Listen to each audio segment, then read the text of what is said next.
नमस्कार. या सखोल विश्लेषणामध्ये आपल्या सर्वांचं खूप खूप स्वागत आहे. आज आपण चरक संहितेतल्या एका अतिशय महत्त्वाच्या आणि रंजक अशा सिद्धिस्थान अध्याय 7च्या अगदी खोलात जाणार आहोत. या अध्यायाचं मूळ नाव आहे बस्ती व्यापत सिद्धी. आता आपल्या सर्वांना माहितीच आहे की वमन आणि विरेचनानंतर आपण बस्तीचा प्रयोग करत असतो. पण समजा निरूह बस्ती देताना काही चुका झाल्या तर काय होईल? शरीरात कोणते उपद्रव किंवा ज्याला आपण व्यापद म्हणतो ते कसे निर्माण होतील? आणि सर्वात महत्त्वाचं म्हणजे त्यावर मात कशी करायची? याचा अत्यंत वैज्ञानिक आणि अचूक अभ्यास या अध्यायात दिलेला आहे. प्राचीन आयुर्वेदिक ग्रंथांमधल्या या ज्ञानाचा आज आपण अतिशय सोप्या भाषेत उलगडा करूया. आजच्या या विश्लेषणाची रूपरेषा अगदी स्पष्ट आहे. आपण हे सगळं 5 टप्प्यात समजून घेणार आहोत. सुरुवातीला बघूया मूळ प्रश्न, त्यानंतर बस्तीचे 12 व्यापद, मग एक अतिशय महत्त्वाचा क्लिनिकल मॅट्रिक्स, त्यानंतर बस्तीची तीक्ष्णता आणि शेवटी काही अत्यंत सुंदर असे काव्यमय दृष्टांत. तर आपला पहिला टप्पा आहे मूळ प्रश्न, म्हणजेच शिष्यांची जिज्ञासा. बघा, कोणत्याही महान शोधाची सुरुवात एका उत्तम प्रश्नानेच होत असते, हो ना? या अध्यायाची सुरुवात किंवा उपक्रम सुद्धा अशाच एका जिज्ञासेतून होतो. भगवान आत्रेयांच्या शिष्यांनी अत्यंत नम्रपणे आपल्या गुरूंना बस्ती संदर्भात काही मूलभूत प्रश्न विचारले आणि तिथूनच या अफाट ज्ञानाची खऱ्या अर्थाने सुरुवात झाली. आता इथे सर्वात रंजक गोष्ट काय आहे माहितीये का? या प्रश्नांची अचूकता.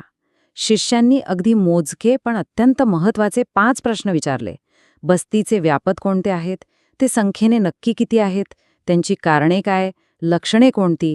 आणि सर्वात महत्त्वाचे म्हणजे त्यांची चिकित्सा कोणती? हे 5 मूलभूत प्रश्नच या संपूर्ण अध्यायाचा पाया रचतात. हे नुसतं बोलणं नाहीये, तर वैद्यकीय शास्त्रातील एका परिपूर्ण केस स्टडीचा हा एक उत्कृष्ट फॉर्मॅट आहे. आता वळूया दुसऱ्या टप्प्याकडे, जे आहेत 12 व्यापद, म्हणजेच बस्तीच्या गुंतागुंती. शिष्यांच्या या अचूक प्रश्नांना भगवान पुनर्वसु आत्रेयांनी तितकंच अचूक उत्तर दिलं. निरूह बस्तीच्या सम्यक योग किंवा योग्य वापर न झाल्यास निर्माण होणाऱ्या 12 प्रकारच्या गुंतागुंती किंवा व्यापद त्यांनी अतिशय स्पष्टपणे सांगितले आहेत. यातले पहिले 6 व्यापद म्हणजे जणू एखाद्या अत्यंत गंभीर वैद्यकीय चेकलिस्ट सारखेच आहेत. अयोग, अतियोग, क्लम, आदमान, हिक्का आणि ऋतप्राप्ती. हे शब्द म्हणजे फक्त काही आजारांची नावे नाहीत बरं का. चुकीच्या पद्धतीने दिलेल्या बस्तीमुळे शरीरातील वात, पित्त आणि कफ यांच्यात जे थेट बदल होतात ना, ते हे शब्द दर्शवतात.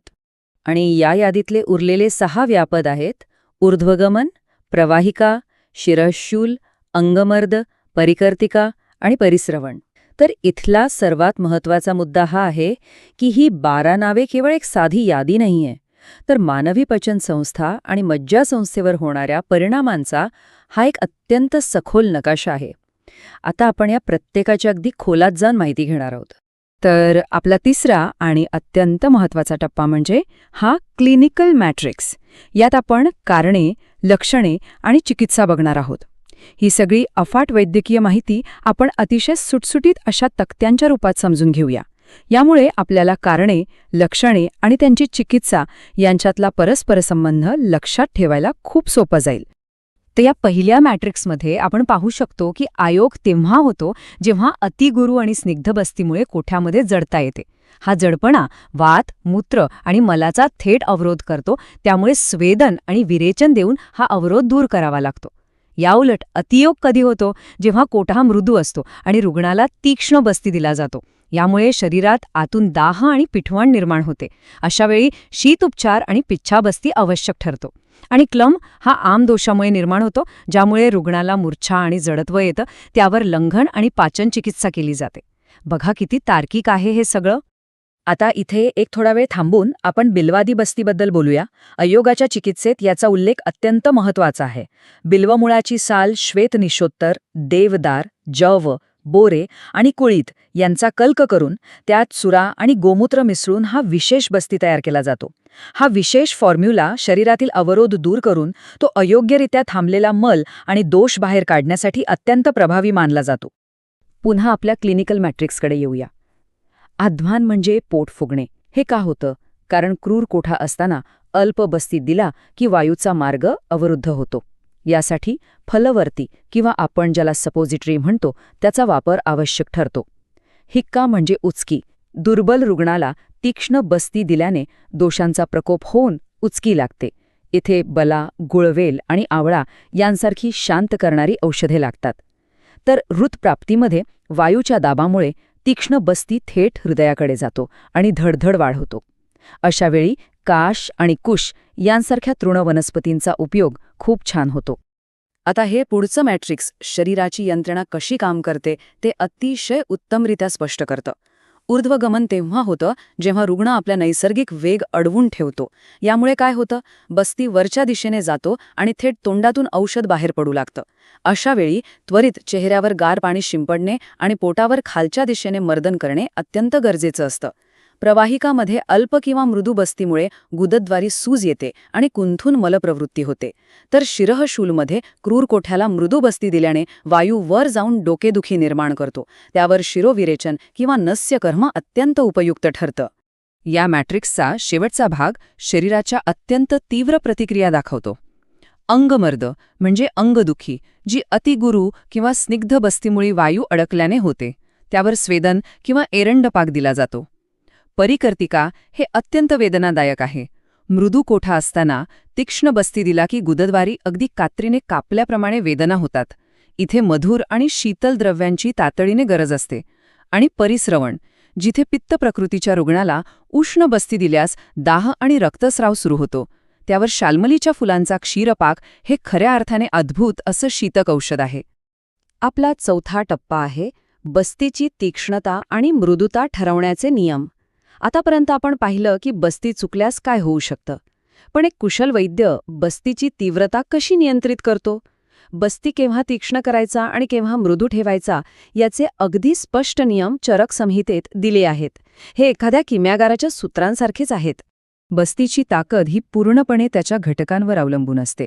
ज्या ठिकाणी तीक्ष्ण बस्तीची आवश्यकता असते तिथे मूळ बस्ती द्रव्याबरोबर गोमूत्र, पिलू, चित्रक, सैंधवमीठ आणि मोहरी यांचा कल्क मिसळला जातो. हे घटक शरीरात अतिशय आक्रमकपणे जाऊन दोष खेचून काढतात. याउलट जेव्हा सौम्य उपचारांची गरज असते तेव्हा बस्तीद्रव्यात दूध, तूप आणि सौम्य औषधी वनस्पती मिसळून तो अगदी मृदू केला जातो. हे संतुलन अचूक राखणे हेच खऱ्या वैद्याचे कसब आहे. आत्ता आपण शेवटच्या म्हणजेच 5व्या टप्प्याकडे आलो आहोत, काव्यमय दृष्टांत.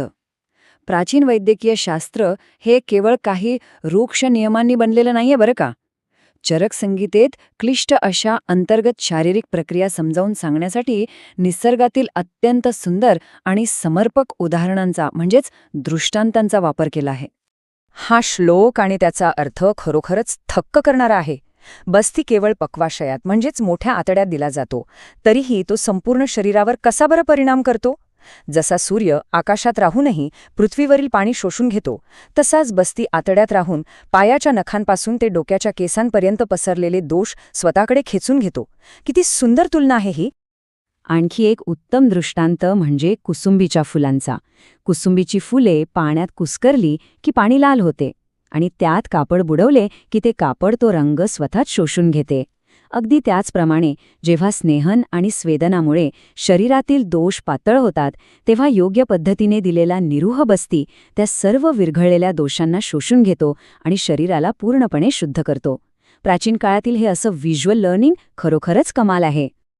तर शेवटी एक विचार करण्यासारखी गोष्ट आहे, जर हजारो वर्षापूर्वीचा एखादा प्राचीन ग्रंथ एवढ्या मोठ्या वैद्यकीय ज्ञानाला अशा तार्किक मॅट्रिक्समध्ये आणि सुंदर काव्यात गुंफू शकतो, तर चरक संहितेच्या उर्वरित भागात आणखी कोणती रहस्य दडली असतील. आपण आज जे पाहिलं तो या अफाट सागराचा केवळ एक थेंब आहे.